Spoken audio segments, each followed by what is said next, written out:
Hey guys, welcome back to Quick Mathematica. Today we're going to be going over basic algebraic equations, but part 2. Today we're going to be talking more about a little bit more complicated problems, and we're not going to be having the rules on the side. And this will really make sure that we understand our problems well to where we can solve them on our own.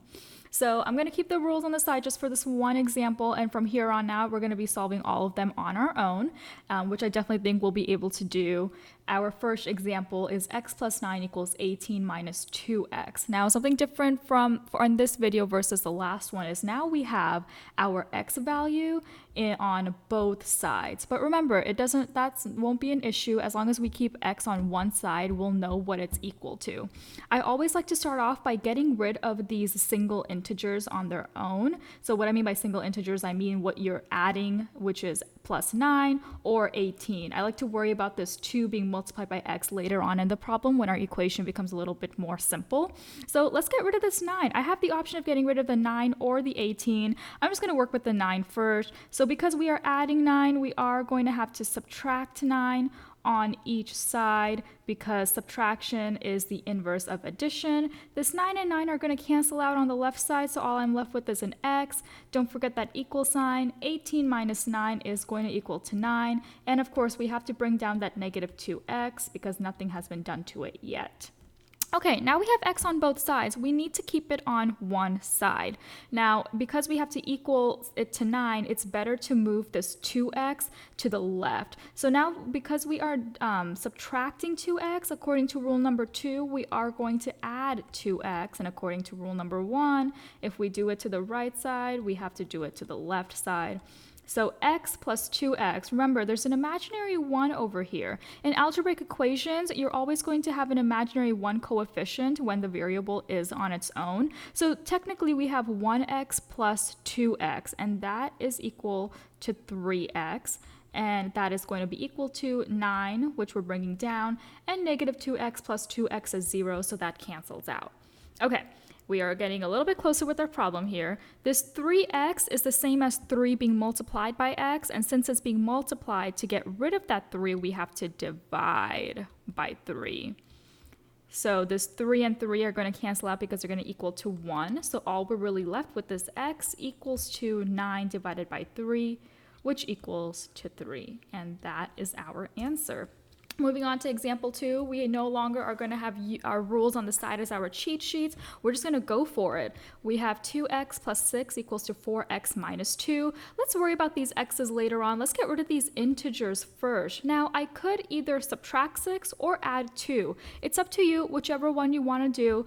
To switch it up, let's add 2 on both sides first. So I'm going to be adding 2 because I have a minus 2. So we're going to have a plus 2. And a plus 2. So starting with the left side, we have 2x plus 6 plus 2, and plus 6 plus 2 is 8, equals to bringing down that 4x, and then minus 2 and plus 2 cancel each other out. So we are only left with 2x plus 8 equals to 4x. We have to put the x's on one side, and because there's already an integer here, I'm going to put all of my x's over here. So all I have to do is subtract 2x here, subtract 2x here.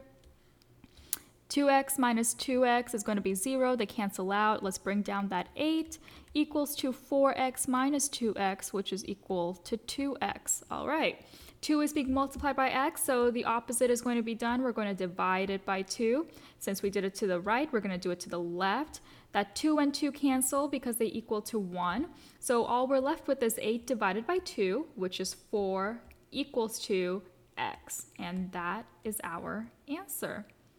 Okay guys, I'm going to have these extra problems here on the screen for you to look at. They are a little bit more complicated than the previous problems we've worked on, but the steps are exactly the same. Right now is a perfect time for you to hit the pause button, and from here on out we're going to be showing the solutions for these problems, and that's going to start right now.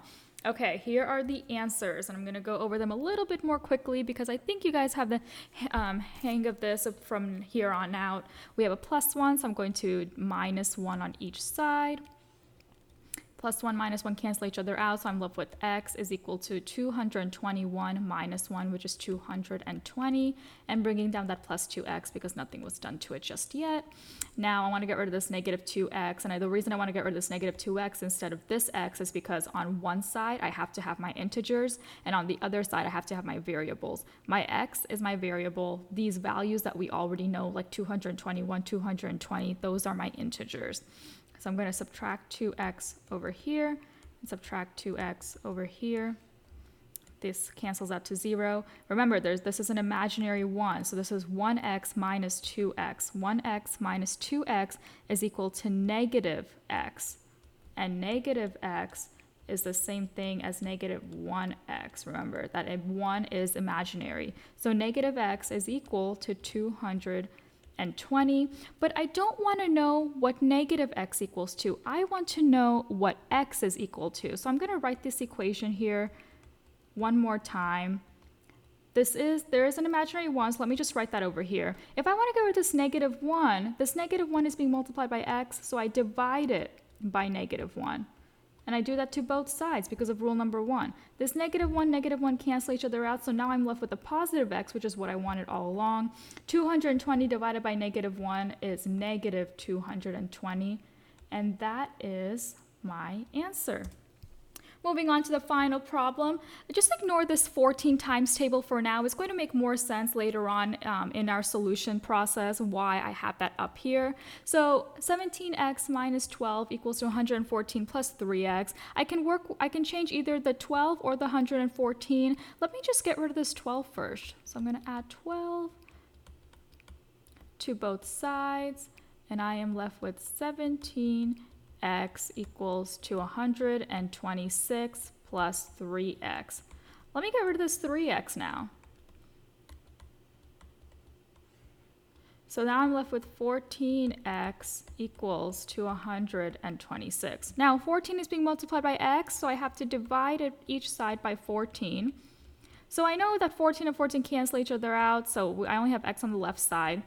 Now it's going to equal to 126 divided by 14, and I realize that in classes you're not really going to be working with calculators, and not all people are expected to know or memorize all of the 14 times tables. So something that I like to do on the side, because I don't really remember what 126 divided by 14 is on the top of my head, something I like to do on the side is just make the 14 times table, and I'll work it out over here on the side of my notebook, and I'll see what I get that equals to 126. So I know that 14 times 1 is 14. 14 times 2 is 28. 14 times 3 is 42. 14 times 4 is 56. I'm going to keep going on and on and on, and hopefully get something that is equal to or close to 126.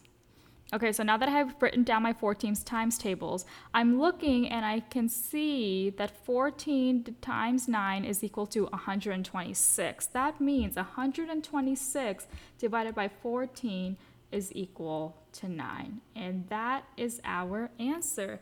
And that concludes part 2 of our basic algebra quick mathematica problems. Thank you so much for watching.